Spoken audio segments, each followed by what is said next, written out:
Mà nó trả đi trả đi trả. Cái này người ta sẽ đi khai sẽ để siêu giờ này. Này sao gì bukan orang barang dari dia deh. Hab zubai. Saya sekolah zubai nih, buku sang keluar kan nih. Orang beri gigi goblong zukabai nih. Kerilai barang deh nih. Lu simulai bisa ya kai. Saya senang lagu tuan rumah buku zubai.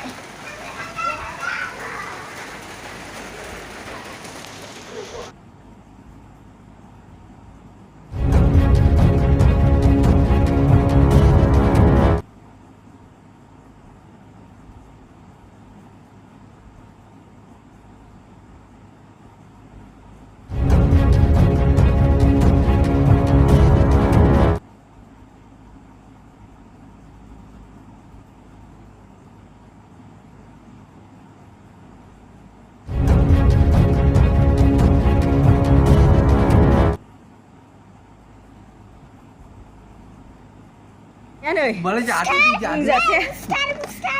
Trả đi trả. Cái này người ta sẽ đi khai sẽ để siêu giờ này. Này sao gì bukan orang barang dari dia deh. Hab zubai. Saya sekolah zubai nih, buku sang keluar kan nih. Orang beri gigi goblong zukabai nih. Kerilai barang deh nih. Lu simulai bisa ya kai. Saya senang lagu tuan rumah buku zubai.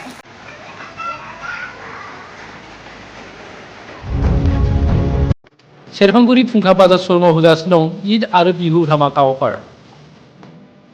Kokrajhar जिल्ला सेरफांगुरियाव थानाय फुंखा enterprise बाजार श'रुमा 22 मार्चनिफ्राय 30 एप्रिलसिमनि थाखाय होगासिनो दं ईद आरो बिहु धामाका अफारजों लोगोसे एक्सचेन्जनि अफार।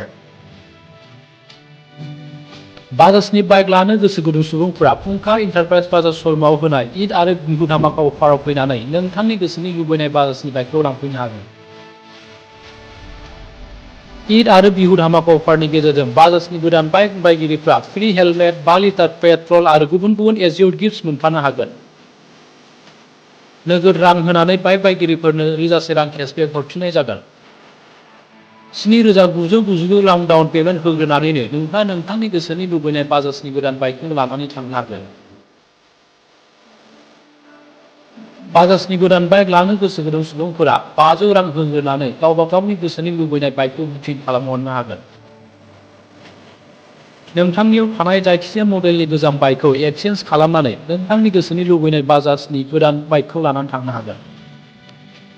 आबुंसिनै मिथिनायनि थाखाय 6003817191 नङाब्ला 7002240725 आरो 9101547892 मबाइल नाम्बाराव कल खालामनानै सुलु लानो हागोन।